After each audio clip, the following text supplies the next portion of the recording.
Welcome to Diversity Conversations, where we engage in thought-provoking dialogue to identify leadership solutions to today's most challenging conflicts. Stream live each week, Saturday 9:30 a.m. to 11 a.m. Hosted by Diversity, Equity, and Inclusion Strategist and CEOs Eric Ellis and Tommy Lewis. Join us and add your voice to this engaging diversity conversation. Good morning, Greater Cincinnati, Northern Kentucky, the United States, and the world. My name is Eric Ellis, and I'm the president and CEO of Integrity Development Corporation. And I'm joined this morning by my good friend and brother, Tommy Lewis, president and CEO of Make It Plain Consulting. Good morning, Eric. Good morning, Tommy. How are you, my friend? I'm fantastic again this morning. I've been bitten by the Taylor Swift bug. Swifties!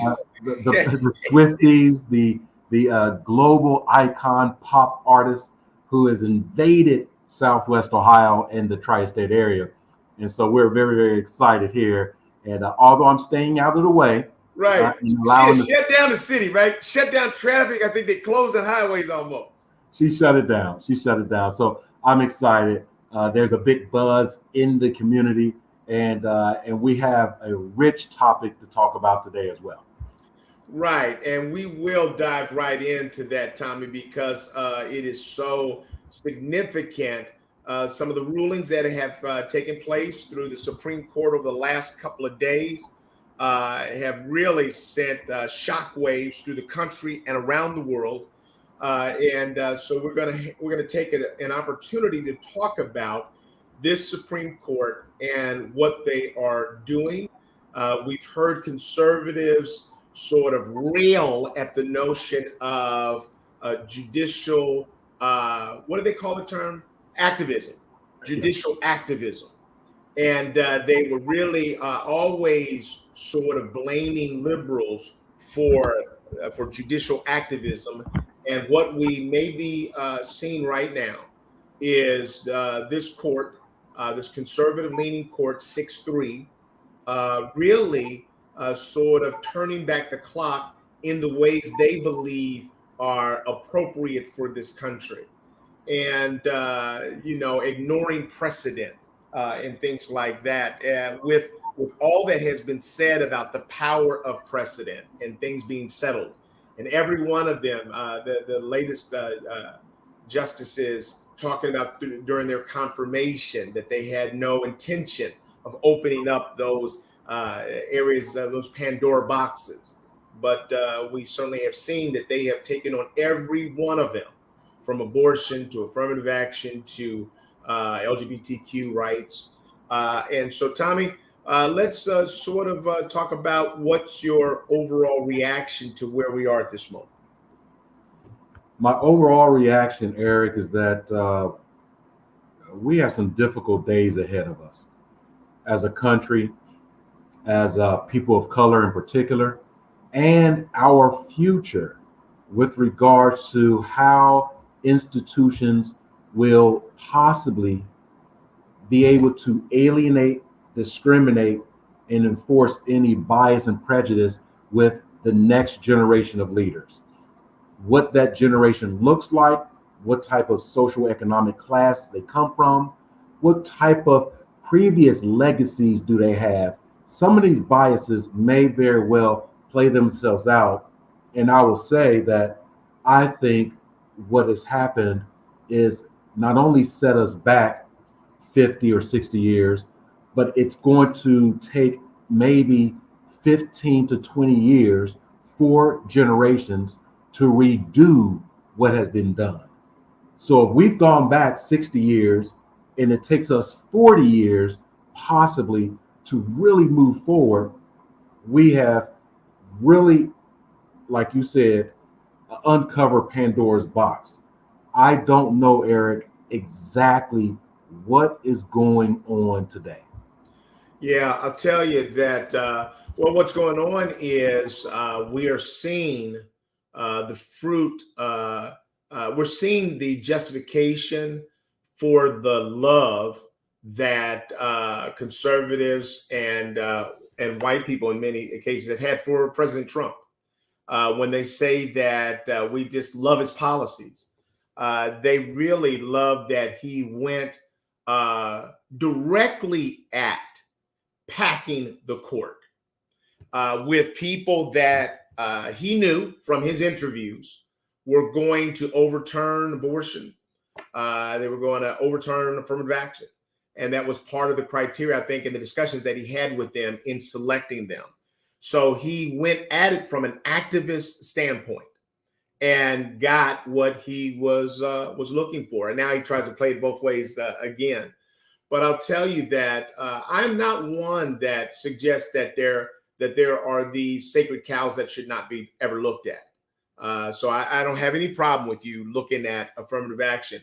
But I think that Justice Sotomayor said it best. All of them said a number of things. But if I look at what she said today this court overrules decades of precedent and imposes a superficial rule of race blindness on the nation.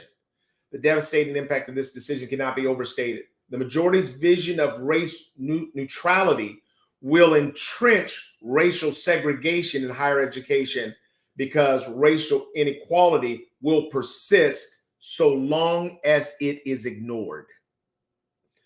And that's the thing. So you're trying to, in theory, say that there should be no such thing as racial inequality. They want to eliminate the notion, attack the notion that structural and systemic racism and bias exists. And every major indicator says it does, whether you're talking about mental health, whether you're talking about prisons, whether you're talking about, mortgages or anything. It persists. And so we're trying to let the law do what the society itself has not yet done.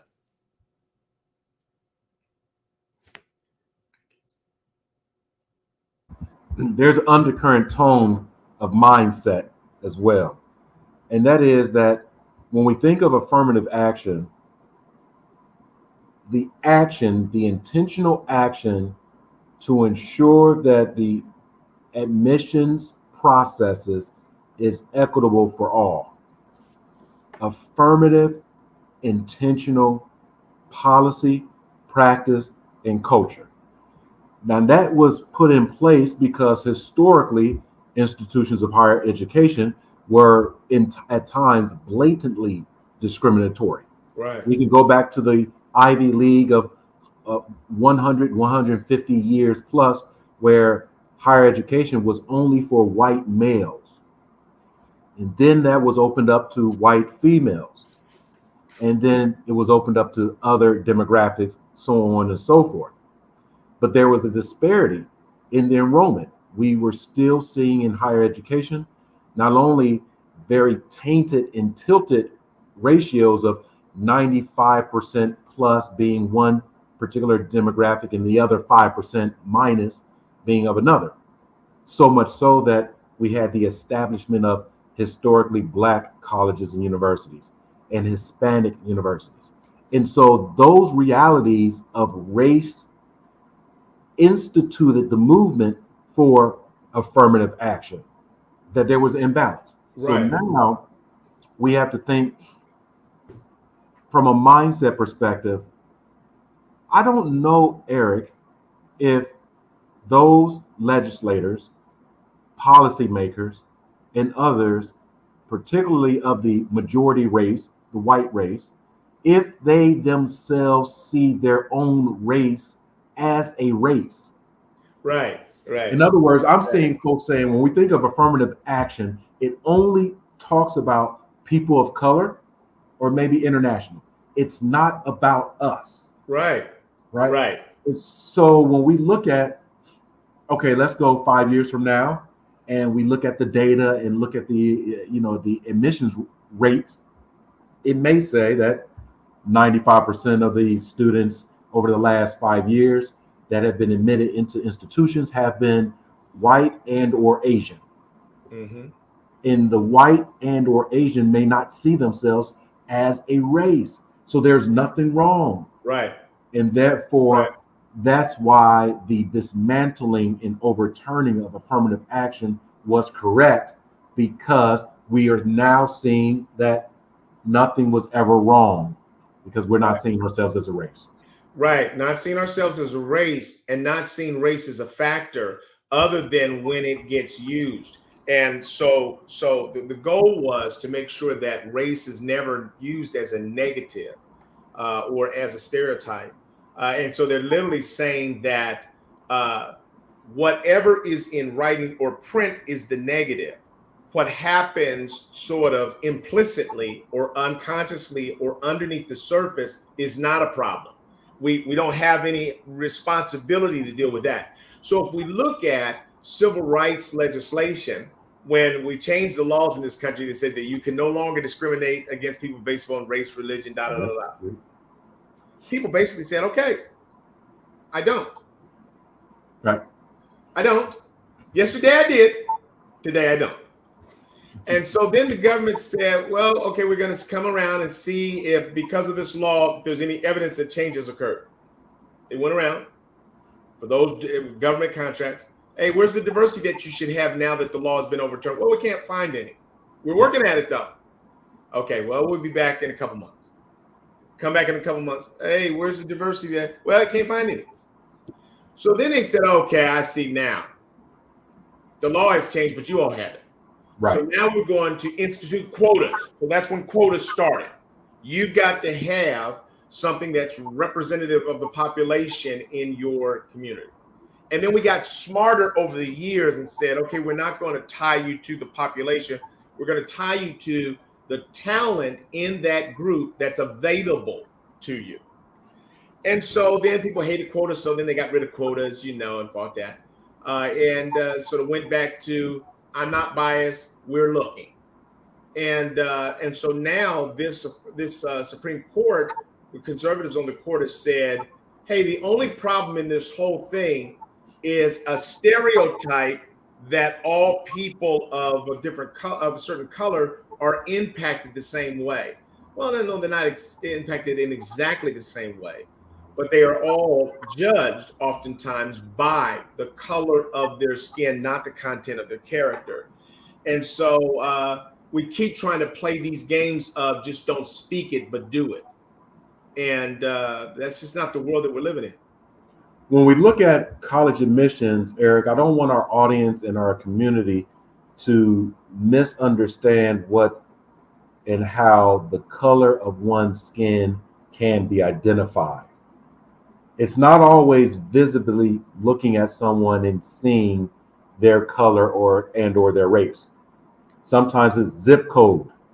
When we take a look at that application and we find out that this applicant, this student is from a particular zip code and community and or high school, we can narrow it down from an educated and informed process to say this is a urban school.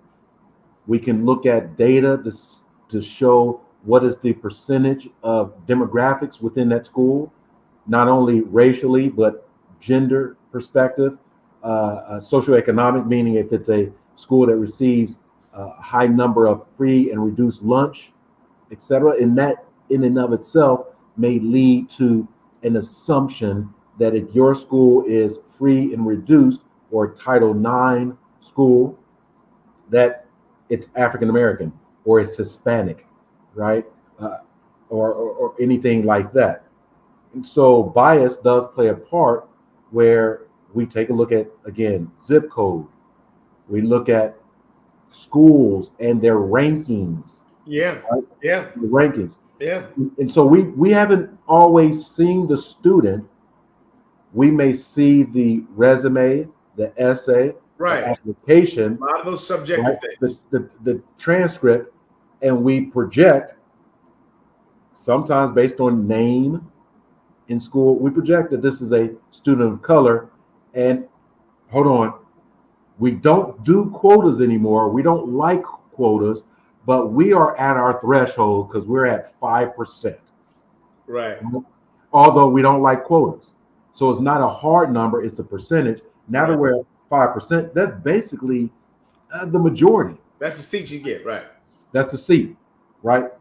And the counter and where we are right now with regards to this overturn is that there have been lawsuits filed by not only white students, Right. Asian students, international students who believe that they have lost seats due to an affirmative action policy that has unfairly admitted other students over them. Right. That sounds eerily similar to the previous 100 and 200 years of those institutions' existence, Right. where they said, we don't discriminate. Right. So this is a Pandora's box, as you said, Eric, that's been reopened by the Supreme Court, who's who have been selected, elected, etc., and had basically lied that they would not do this. Right. So that, again, Pandora's box. Let's look at what Justice Roberts said. So basically, he said the entire point of the Equal Protection Clause is that treating someone differently because of the skin color is not like treating them differently because of they are from the city or the suburbs, or because they play a violin poorly or well. Students' ability to contribute to the university. In other words, the student must be treated based upon his or her experiences as an individual, not on the basis of race. Many universities have focused too much on race. That's what he concluded. And then Justice Sotomayor says, today this court overrules, I think I read that one. So here's what I would say, Tommy, that I actually don't have any problem with this notion of we don't want to harm students because of their race. We know that the gentleman that led sort of the objective, the agenda to try to overturn affirmative action had gone to the Supreme Court twice before with white groups, white individuals, unsuccessful.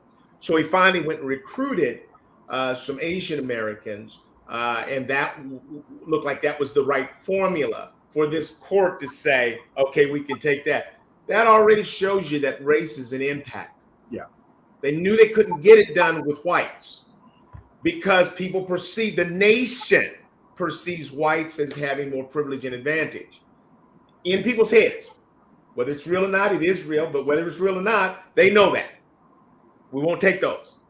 But when it was Asian, now we can take that, because now we can pit minority against minority and get this thing overturned, sort of the theoretical part of a race neutral colorblind. So the theoretical part is now done.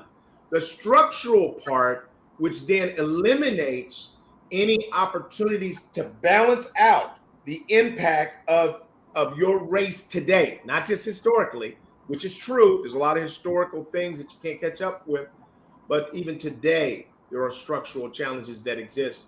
And Tommy, we just got our work to do. I think people are going to find ways to work around this, and they already spoke to that in advance. If it looks like you're trying to get around us, that's going to be illegal as well. Yeah, Eric, and you can look at institutions today because of COVID and some of the challenges that were presented to higher education with regards to SAT and ACT testing. Admissions have been moving more toward test optional. Yes. And really leaning toward the transcript, leaning toward essays, leaning to the lived experiences of those students. Mm-hmm. However, that too may interject some bias. Yeah, absolutely. Because if I'm on the admissions board, the admissions council, and I'm looking at a candidate, a student that I have very limited exposure to the lived experience of that student, not only from that student, but generationally, I may think that what they're going through is simple, right? I was able to get to school fairly on time. I was able to get tutoring that was available. I was able to do this and that. not knowing that to get to school is a 1.5 hour, 2 train, 2 bus process, Right. going to and from, not knowing that I'm one of 4 siblings in multiple grades in a 2 family household where each adult is making $50,000 or $60,000 a year, and we're still part of the working poor. Not a private school, but a public school. Still knowing that there are limited AP courses in my school. There are limited tutorial and/or counselors available in my school. So I am going through a process to survive and thrive in school at the secondary level that is unknown to the board, where they say, just get a tutor. It shouldn't take you no more than 15 or 20 minutes to Right. drive to school, right? And so the difficulty in achieving success may be viewed differently, although I'm saying we're going to view the student holistically and what they bring to the table. The fight, the courage, the tenacity, the leadership, the resilience, those skill sets and characteristics that the school wants, the admissions board may not be able to see. And that's where bias plays out, that it becomes subjective and not objective. And they have allowed that to remain. So the Supreme Court says that, okay, you can, Yep. if they write it in their application, that they either, overcame great obstacles or had great job, then you can factor that in there. I'll tell you, I think that the whole admissions process is really broken. That's the issue here. It's broken. Yeah, Aaron. And there is no way, whenever subjectivity is a part of any decisions, then bias can enter into the process. I do understand that if I was a student, a Japanese American, Chinese American student that was trying to get in school, and some other people got in, their test scores were not as high as mine, I can understand being frustrated by that, angry by that. But here's the thing. So sometimes minority students' test scores weren't as high. They got in, you didn't. But the other group of students that got in with lower test scores was the Yes. legacy students. In other words, if my parents went there, then I can have a lower score too. They left that alone. Supreme Court didn't want to deal with that. So in other words, they basically are saying that we think that the most privileged, should have more rights, and their children should have privilege as a result of their parents having gone there. What sense in the world does that make? And then the other thing that they did was that they also said the military, we're not going to bother you. Yeah. So Justice Ketanji Jackson says, so you've left sort of equality for the bunkers, but not for the boardroom.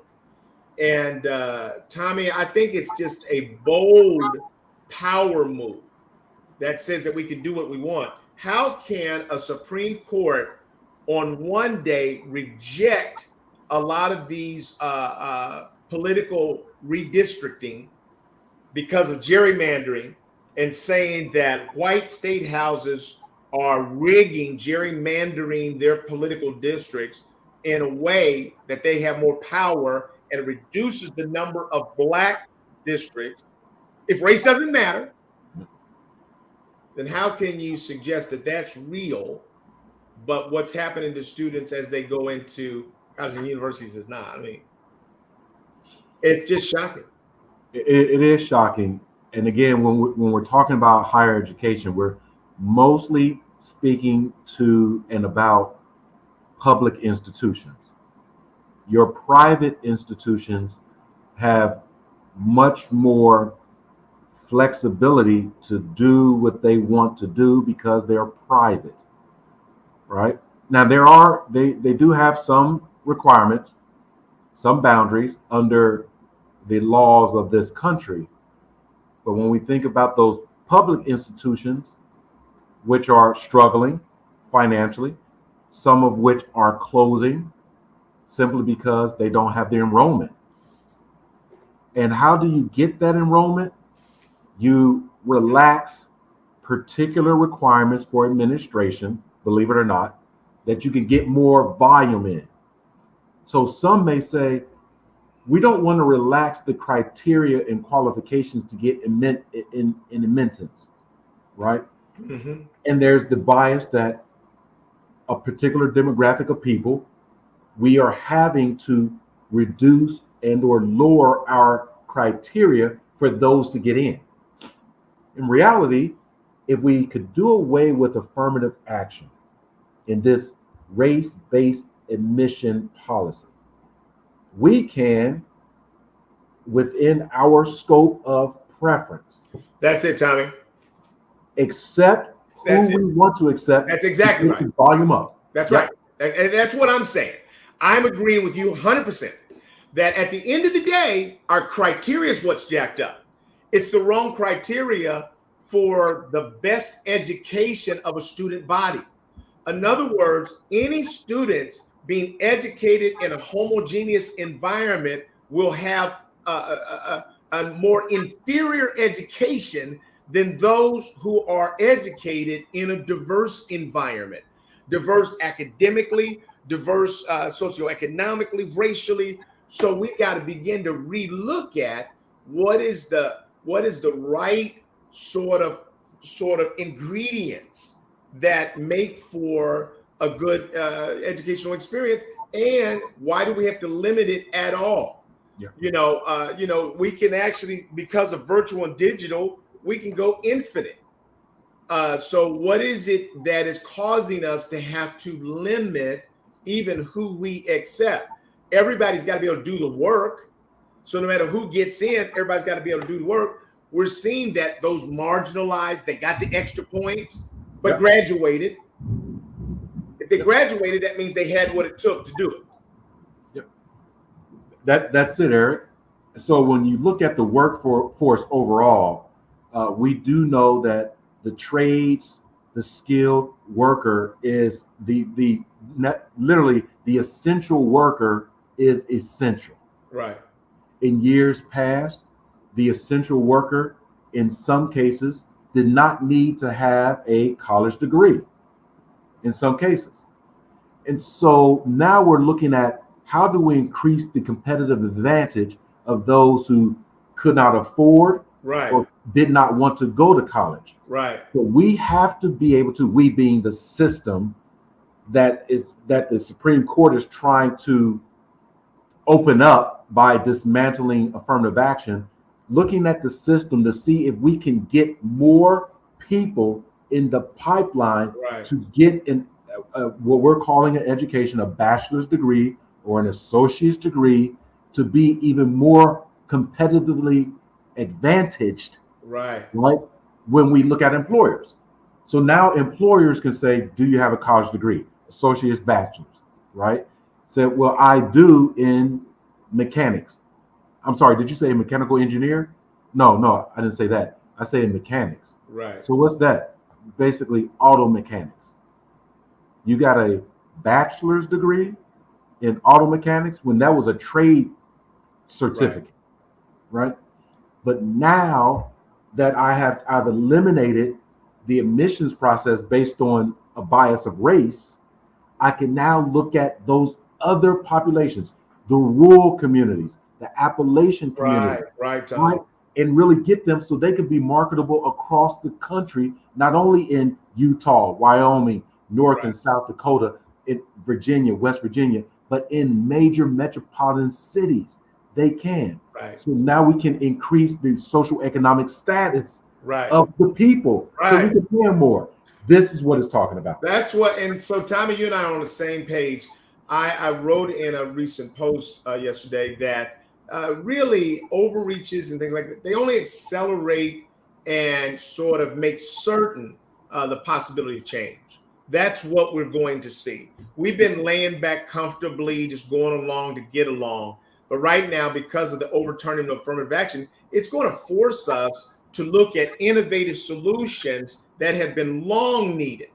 Because I don't believe that we should have these things that disadvantage groups. if my son or daughter, they're Chinese, they're Japanese, and they didn't get in, people with lower test scores, if that's the game we're playing today, I understand that. And I support their frustration by this way the system is operating. I 100% support that. Yeah. And I think that we've got to look at structural institutional changes that create greater opportunity. Because what you were saying to some extent is we're looking at ways of skilling up our entire population. All Americans need to desire higher education and the sharpening of those saws so that we can be the most competitive nation in the world. If we don't get this fixed, Tommy, we're sliding right now in terms of where we are around the world. We're sliding, Eric. Obviously, if it's not obvious now, technology is here. And I don't want to minimize that. Some folks may be listening and say, it's been here for some time. It is the fastest changing industry in this world. Technology has been changing so fast that the average person cannot even see the change. Right. You can just envision where pre-cell phone, we were using landlines connected to walls and things of that nature. And then we were introduced to the technology of the mobile phone. And that became so rapidly changing that overnight it seemed that mobile device was a portable computer, right? The same thing is happening with how we do work and how we do business. With artificial intelligence, right? I think that we do not have the volume of skilled workforce to address the demand. Absolutely. It is impacting travel, air travel, ground travel. We don't have the skill set. I'm talking about air traffic controllers to pilots to all the technicians to get those behemoth of vehicles, right? Aircrafts up in the air. And that's an entirely different aerial space. It takes technology. We don't have the technology and the skill sets to deal with the increased demand from human beings, not just in the U.S., but across the world, right? And so now we're having to look at education of, okay, and we've been saying this for some time, Eric, what are the skills and competencies that we as humans need for the future? Right. Not for yesterday. Right. Because yesterday is gone as soon as it is. Right? As soon as it's gone, it's like that was yesterday. What about tomorrow? What about tomorrow? And if we could,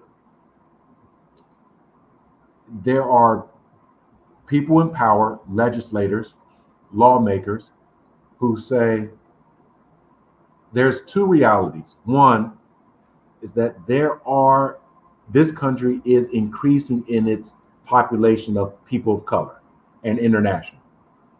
So we don't want to always connect the immigrant or the international person. We don't always want to connect them with color, right? If they're coming from Europe, we don't want to connect them with people of color. If they're coming from Asia, if you will, Asia Pacific, we don't want to connect them with people of color. And so we have to toe the line between what we're defining as race. Yeah. Right now, race is not us. Race is who we deem it to be. And that is people of color, particularly of a particular hue. Right. Connect that hue with skill set and competency, right? Socioeconomic status, familiarity, right? Based on lineage or hierarchy, right? Things of that nature. That's what we're trying to connect them with, such that our bias unintentionally but intentionally shows up. Right. So when we think of Hispanic, we think of Mexican, right? That's the bias that we want to interject, right? Which isn't the truth. When we think of people of color, we're actually thinking of African Americans or Black, right? Right. So let's do away with that judgment and let's move away to another one. And I'll close with this, Eric, that I'm a proponent of critically examining any policy or procedure. Absolutely, man. Including affirmative action. Right. Have no problem with that. And ultimately believe that although it's tempting, and history has suggested that things get worse when you take out affirmative action. All we have to do is look at California and see what happened. They probably may not have still recovered in terms of the participation of African Americans and other people of color in institutions of higher learning. That goes down. But I really am always an optimist and a glass half full person. Yeah. I believe that innovative solutions and changes that have been long overdue are going to be brought into the arena. I think that, Tommy, if we just back up for just a second, we see there being a war in this country. It's being fought on the extremes because that's what the media enjoys. In other words, because the media is looking for attention, the best way to get it is through the extremes. So we're seeing the extremes be unleashed on most of us who are in the middle. But I think, Tommy, there should be real debate over conservative and liberal strategies. And I believe that there are strengths and weaknesses of both. And so we cannot act as though all conservative approaches and values are the wrong approach, because actually people of color find themselves quite conservative in many ways. And so I think that part of what the conservative court is doing is trying to balance almost a runaway desire and interest, and sort of freely pushing over every structure that has existed that look conservative. And that's not healthy. Yeah, Eric, that's a great point when you talk about how media can, play the heartstrings of the extremes. Right. And as you said that, I'm thinking, and I don't have this data, I know it's available. What is the percentage of Americans who are actually in college now? Right. What are the percentage of Americans who have a college degree versus those who do not? Right. I would assume that percentage is very low. Right. The number of college educated citizens and or those who are currently in college juxtaposed against those who don't. Like 25-30%. Yeah. So those are extremes. Those are extremes. Even if it's 25%. Right. 75%, this is a topic that doesn't really relate to them. Right. However, if it's tied to a trigger point, a hot topic, then I have a hot take. Right. Whoa, the hot topic is race. I have a hot take, and that is we should do away with anything that has to do with race. Right? Don't have the conversation.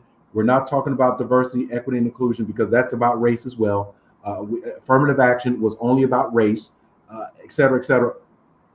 That is how we can continue to polarize the views between liberals and conservatives, and those in the middle are simply in the middle, arms crossed, kind of riding the waves of discourse. Right. So it looks like the stat is 50%. So 50% of sort of adults have, college degrees or certificates or industry recognized certifications. So when you throw all those in, it's now sort of 53.7%. All right. That's a higher number than I expected.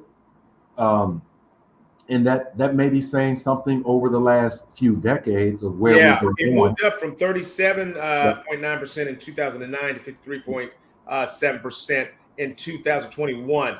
That is, let's see, but that's again including those certificates and everything. But yeah, that's the number that they're quoting in that space. And if they're including certificates, I would add too that employers have opted to train their Yeah. employees. Yep. Literally, you can come into our organization with a bachelor's degree, sometimes a master's or graduate degree, or you can come in with a GED, and we can train you Right. to receive your certification. Let me give you an example with municipalities, cities. There are required certifications for those who are driving trucks, any type of truck. It can be a snow remover, it can be a dump truck, it can be a sanitation truck. You have to have your commercial driver's license, your CDL. Oftentimes, these employees are they may not have a college degree. They may have a GED or a high school diploma. They may be returning from another situation like second chance, returning from incarceration. The municipality will offer the certification within 3 or 6 months as a term of employment. So if your municipality has hired a 500 or maybe even 1,000 employees, the municipality is providing that certification for the employment. Meaning, before the employment, those 1,000 employees did not have that certification. They went through a 2-week certification process and licensure process. Now they have it. 2 weeks is different than 4 years or Right. 8 years. Right. So that number, when you add certifications, it's a little bit on a bell curve. Right. Right. Right. I I like this part of the conversation, Eric, because for those who may be asking, what's that have to do with affirmative action? It has a lot to do with affirmative action. Why? Because affirmative action in this overturn says that we're not going to allow race to be a criteria for admissions. We will have other admissions criteria, and that other admissions criteria can involve and engage those employees who otherwise would not have considered college. Now they get into college, they get federal funding by way of grants and loans to sustain them through the 4 years. So now they don't have the 2-week certification, they have a 4-year degree, which is much more marketable financially for employees, for employers, etc. But if you still don't have any interest of going to college, believing that you can't afford it, you can't sustain it based on you need money to sustain your family, so you don't have time to go to college, you are already opting yourself out. Where when race was included, there was other financial support to that. Right. And it wasn't just African Americans. Right. It was also women as a gender. It was also other demographics. So this is, as a layman, not looking at the law through the lens of an attorney. This is one looking back to say, how did we get to the point of really instituting affirmative action? Right. And how did we get to this point of dismantling and Right. overturning it? Right. Something is happening. So I'm going to pivot just a minute. I'll take a first shot at this. Yep. Because for you and I, we hear footsteps now. Because the work we do, we now know that business and industry is not that far down the street from colleges and universities. So we know the Supreme Court is tiptoeing down to business and industry. Yeah. The question that's most relevant to you and I is, what is this going to mean for us? Right. And I here's what I would say to you, Tommy. I do believe that they're coming down that street as well. And they're going to try to sort of make it illegal for companies to consider race at all in their selections.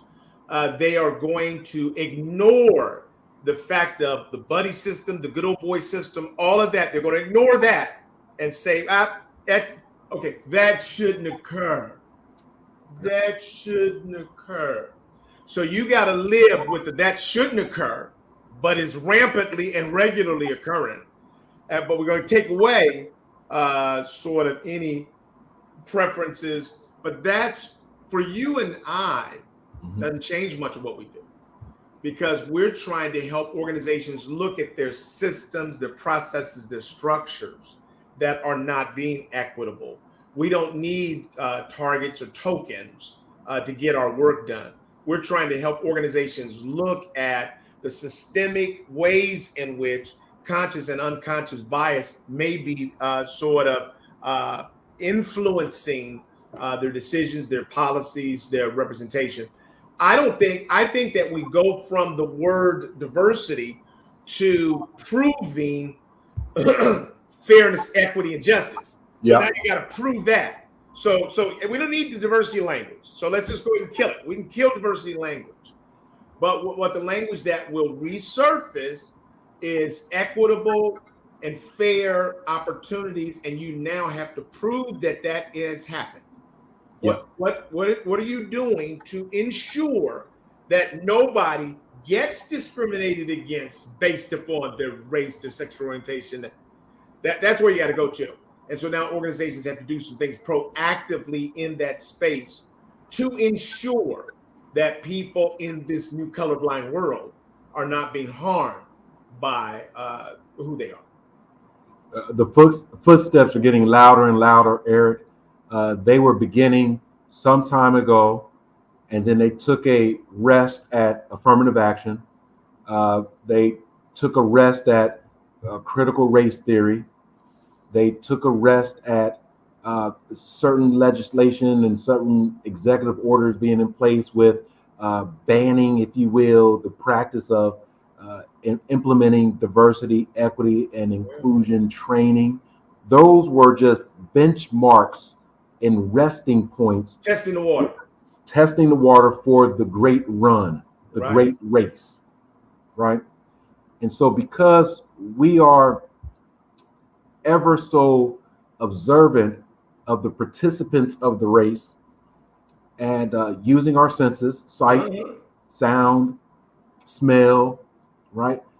We see it, we hear it, and we believe it. Right. So what does that mean? That means that as we are currently and going forward, we'll move away from even that term of diversity. More and more, we're going to move away from it. We're going to be moving away from the term equity, right? As well as inclusion, belonging, accessibility, alliance-ship. We're moving away from terms. We're moving toward proof and behavior. Right. The proof and behavior will determine what the true culture is. So the people will be changing, processes will be changing. What we're going to see is if the how we do this will change. Right. And what we've had, Tommy, here it is. Everybody look at it. We've had 50 years. We had a 50-year head start on the Supreme Court to get organizations to see the benefit of a more inclusive workplace. We've had a 50-year run. And guess what? We've seen many companies get very wealthy following our lead, right? We've seen professional sports, trillion-dollar industries because of our encouragement. Remember in the old days when there was no such thing as a black quarterback? Right. They were too dumb to be the quarterback. Yeah. So now they're leading the way everywhere. Everybody loves them. They're just selling drinks, everything. Nike, everybody's getting rich off of them. That's what's happened in corporate America as well. And so those that have really studied it, embraced it, utilized it, have seen their businesses succeed, just like we see this country succeed. America is one of the greatest, most powerful nations in the world because of our diversity, because we were attractive to diverse people from around the world. There's nothing that in the world that's going to change that. It's not going to be changed. And so what we will see here is a separation of the wheat from the tare. Those organizations that were involved in engaging these things to be performative or only because affirmative action was the law of the land they're going to gladly move away from this stuff. Mhm. And I say to them, good luck. But those that recognize how powerfully helpful and valuable opening up scrutinizing your behaviors, your structures, to try to root out as much as you could gender bias, bias based upon race, bias based upon class. Those organizations have succeeded economically and will continue to succeed in the future. Nothing's going to change. Absolutely. We're looking at higher education and the system of higher education. And the system of higher education has been put in place for millennium, right? We started with one classroom buildings. We started from the idea of transferring information and knowledge to the next generation beyond the standard secondary level. And we called it higher education. And these institutions were formed through colleges. And the colleges, Eric, were very targeted skill sets in medicine, in law, in engineering and development, in health. All of the necessities of our civilization were captured in colleges. And then those colleges became universities. And a university is an embodiment of different paradigms and thoughts and opportunities. It really is. Right.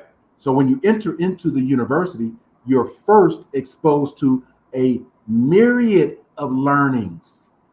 Then you move from freshman into sophomore, which means educated fool. The word sophomore means educated fool. Once you move into that sophomore level, then you move into that junior craftsman and senior or master craftsman. That process over the millennium was designed for a reason. And when the diversity of people started to grow, and the diversity of people started to say, I want access to that future. Mm-hmm. The university said, we got a problem here. We have people wanting access. That's Mm-hmm. one. And then the other problem is those same people buy and purchase our products and services, right? Because it's our graduates who are maintaining and building the businesses that are providing that service and product to all people. And part of that all people are the diversity.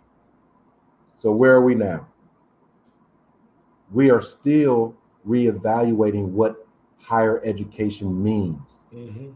We're still reevaluating what is the true cost of Right. higher education And the true value. and the true value. So those are two different things, cost and value. If it costs $100,000 Right. to be educated in some knowledge, might that same knowledge be available at $25,000 or 4 years or 5 years of life experience? Mm-hmm. We don't know yet. But what we do know, and based on the last 4 to 5 years with a little bit pre-COVID and COVID, is that some folks started to wake up and say, this education deal Not sure what it's worth. is not worth. And those people may not be people of color. Right. They Right. just saying, I'm turning away from higher education. I've been bamboozled. I've been bamboozled, right? Hoodwinked. So You're not teaching me anything. Yep. I should be teaching these classes. So if we can dismantle affirmative action, which is the intentional act to level the playing ground based on race, if we can dismantle that, if we can overturn that, then those who are arms crossed saying, I don't see the value, and we can say, we're going to reduce, we're going to have evidence of the value for you. And race is not an issue. Socioeconomic status is not an issue. Your demographics, your geography is not an issue. Then those people are saying, now we're not being left behind. We're being included. We're not calling it inclusion. We're seeing equity. We're not calling it equity. And we have a sense of belonging. Hold on. We're not calling it a sense of belonging. Right. They're experiencing all the words that others are saying don't say. Mm. So if we, as we come to the end of our hour, Tommy, we've seen the Supreme Court overturn Roe versus Wade, all in the same year. Overturn affirmative action. Come on, Eric. We've seen them now strike down a business's responsibility to serve all customers. Clarence Thomas has said we're going after gay marriage next. Yeah. What does all of this mean, Tommy, in this country? What does it mean in terms of the credibility of the Supreme Court? Does the Supreme Court have any responsibility to be in alignment with its people? Are all of these rulings counter or contrary to the good health of our society? What do you think? I have two answers for you, Eric. I have the long-term answer and then the short-term answer. The long-term answer is our country will be fine. Yeah, that's right. It is the pendulum swinging. Right. Right? Sometimes that pendulum takes 25 years. Sometimes it takes 100 years. Sometimes it will take 4 years through a global or national pandemic. It's the pendulum swinging. When the pendulum swings back, none of us will be alive, Mm-hmm. Eric, in the next 75 to 100 years. Right. Right? And we'll be a new country. We'll still be here, and it'll look different. In the short term, it is the growing pains of the realizing that the change, that we are in the midst of the change. Right. If it was the 50s and 60s, it was turmoil. Right. We were in the midst of the change. Right. If it was in the 20s and 30s, in the quote unquote, the Great Depression, we were in the midst of that. If it was in the time of the Civil War, 1850s, 1860s, it was traumatic change. Those in the change saw it to be very tumultuous and very conflictual. And we can even go back, obviously, we can go back further where we look at the United States, Eric, in closing. We have always been in some form of battle war, philosophical battles and wars, physical and or financial battles of war, sociological battles and wars. Through the Civil War, the French-American War, right? The Mexican-American War. That's what we do. That's what we do. And so, like you said, we're in a war, right? But we have to survive this. And survival means that we literally are seeing what we're doing to ourselves. Right. That's right. Yeah. And I would say, Tommy, that so everybody's now got to tune in. I say that we've sort of ignored politicians. They were just sort of party favors, Yep. noisemakers, over there yappers. Yap, yap, yap, yap, yap, yap, yap, yap. So we could ignore them until you get in my space and you say, I'm going to impact your life in a way that makes it harder for you to ignore me. Okay, you got my attention now. Yeah. And I see young people now tuned into the Supreme Court's decisions. They weren't before. Yeah. Sleep at the wheel. That's it, baby. That's it. And now I think that we are setting ourselves up for the next sort of structural step forward because we need something different than what we have right now. Mm-hmm. We are rewarding people for bad behavior. We're keeping alive right now a presidential candidate who's all out convicted of a lot of things. I mean, we're keeping him alive because people have a love of what he stands for because they have a fear of the runaway interests of their political opponents. And I think that people like you and I are going to be needed to help people continue to engage in the conversations across these divisions and value differences. And we are able to show people common ground and their common interests. Somebody's going to always be needed to help broker that. Yeah. Final word, Tommy, you got it.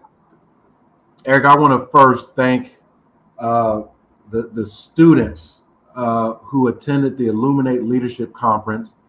These are young people who and their families saw that there's an importance in understanding what leadership is. To go through a week long of activities, to have courageous and diverse conversations like this.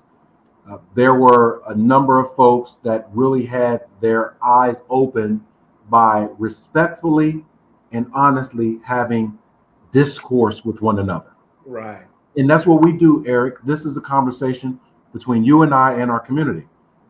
And so I would like to say thank you to those individuals. Thank you to our community members who join us every Saturday morning in person and or capture the post podcast and radio broadcast. And I would like to say to my brother, Eric Ellis, who I learn from every day, every moment, in different ways, not just intellectually, but spiritually, not just from a very serious business perspective, but also the joy of humor. Oh, we laugh so hard, it's crazy. I would like to say thank you to Eric. And so I'd like to say, want to invite you back for another edition of Diversity Conversations. We'll see you next week. Take care. God bless. Keep thinking, keep being involved.